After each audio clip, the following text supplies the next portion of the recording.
I want to take you to the moment that you woke up and you were like, I'm going to start this brand. Tell me about that moment, and then tell me about the series of events that led to that moment. Well, I think waking up to have that vision to start a brand was a disruption that played a role in my life.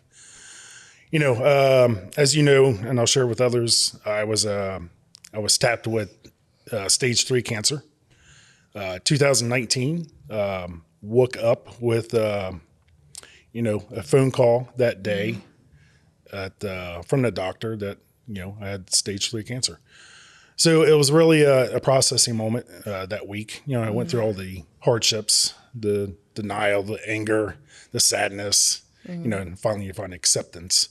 And there's many stories that lead up to that point, but to answer your question, I processed the question in my head: did I do everything in life I wanted to do? Did I make my mark, in a sense?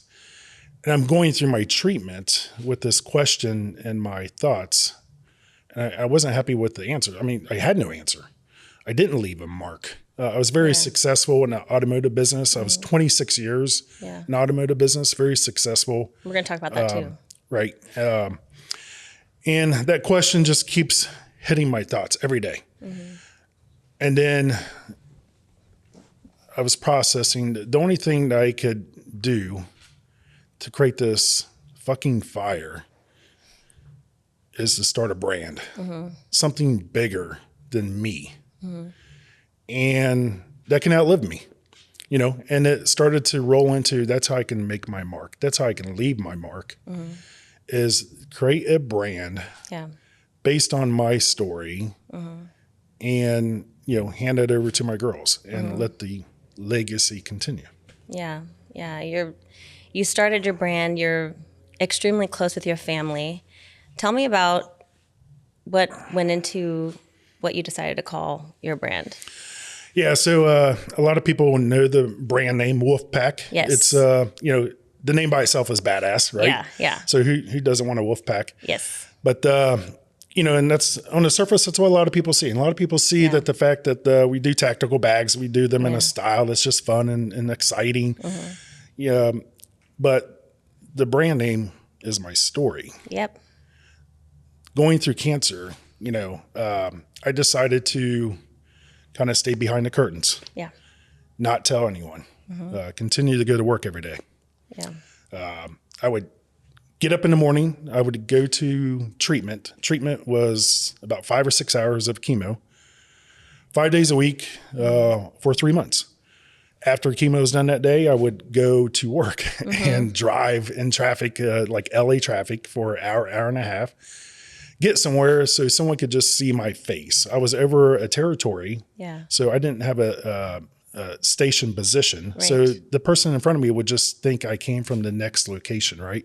So this was a coping mechanism for you?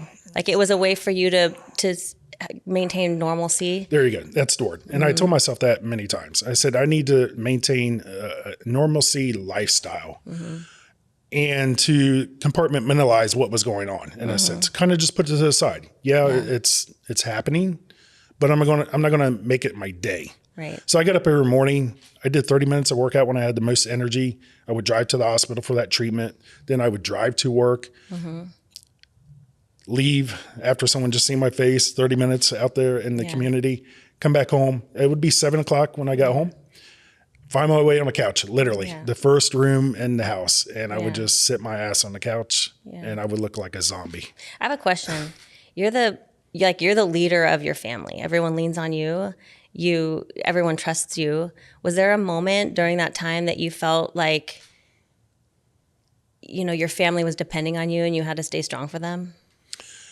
I think they know my mentality. They know my work ethic. They knew this without question. When I said I'm still going to work, that was the default answer.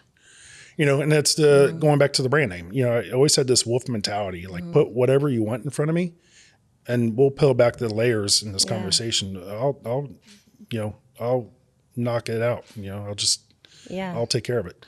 Nothing's going to stop me. I'll overcome any obstacle.